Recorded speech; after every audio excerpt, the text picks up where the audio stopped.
Une image maintenant, celle de cet hommage qui fait réagir la classe politique française.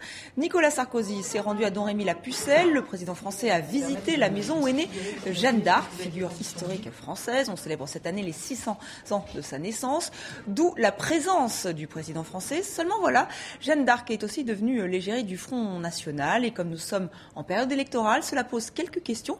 Et voici la réponse de Nicolas Sarkozy. N'appartient à aucun parti, à aucune faction, à aucun clan.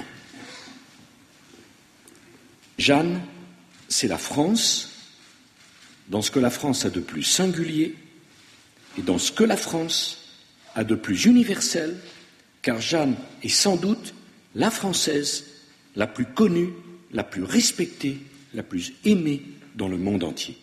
Et Thomas Snegarov est avec nous. Alors, on vient d'entendre Nicolas Sarkozy. Il a pris soin de rappeler que Jeanne d'Arc n'appartenait à aucun clan, qu'elle était française avant tout. C'était important de le souligner ?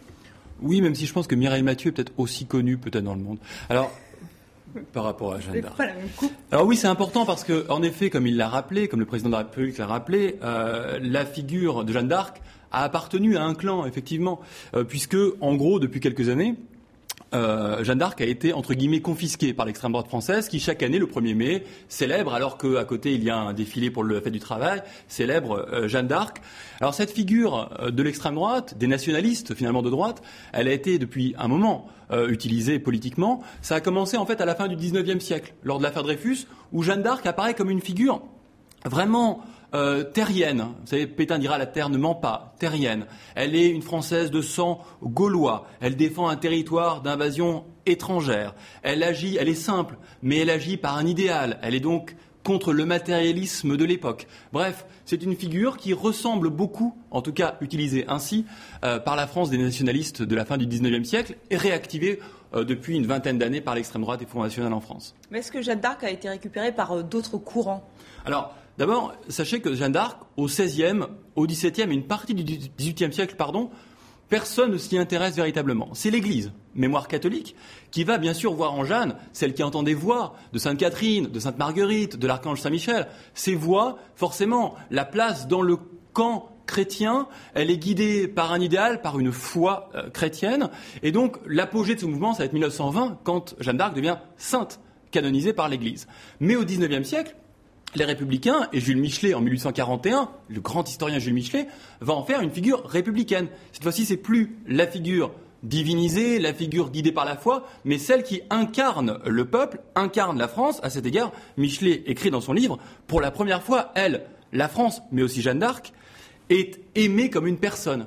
La France et Jeanne d'Arc ne font qu'un.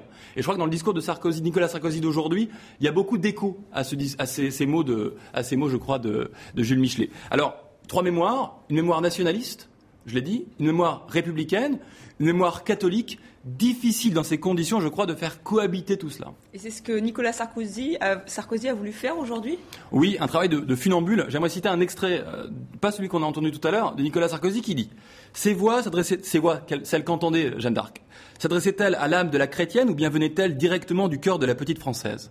Personne ne peut répondre à cette question, et je crois que le plus sage, c'est de laisser à Jeanne son mystère en respectant sa foi et son courage. En gros, on se met en dehors de ça, on ne veut surtout pas rentrer dans la question de a-t-elle entendu des voix ou pas, ce qui la place évidemment dans un camp ou dans l'autre.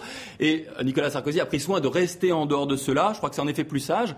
En ce moment, il y a les primaires aux États-Unis, un petit parallèle, aux États-Unis, il y a des figures historiques qui ne font pas du tout l'objet de débats ou de combats mémoriels. Jefferson, Lincoln, Washington. En France, on a beaucoup de mal à trouver des figures. Il suffit que le président de la République parle de Jeanne d'Arc pour que, immédiatement, on parle de récupération politique. Merci Thomas pour cet éclairage.